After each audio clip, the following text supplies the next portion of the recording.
উফ বাবা, বাইরে যা গরম পড়েছে, বাপরে বাপ। উফ উফ, গরম, বাপরে বাপ। কিরে, আজকে তোরা স্কুলে যাসনি, বাড়িতে বসে বসে ফোন ঘাঁটছিস, কি ব্যাপার?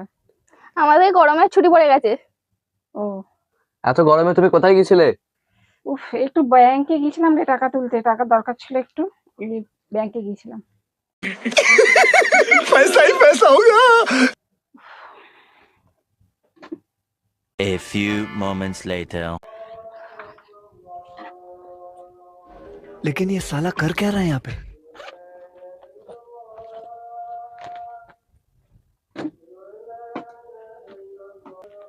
বাইগান। আরে আরে তুমি মারছো কেন? মারছো কেন? মারছি কেন? দাঁড়া 1 মিনিট। रुको जरा। আমি তো এক্ষুনি পয়সা নিয়ে এলাম ব্যাংক থেকে তুলে। কোথায় গেল টাকাগুলো, কোথায় গেল? এই কারণে মারছো? টাকা তো তোমার হাতে, দেখো। বাইগান। টাকাটা তো আমি ডান হাতে রাখছিলাম, বাঁ হাতে কি করে গেল? ঠিক তোরাই কিছু করেছিস নিশ্চয়ই, গন্ডগোল।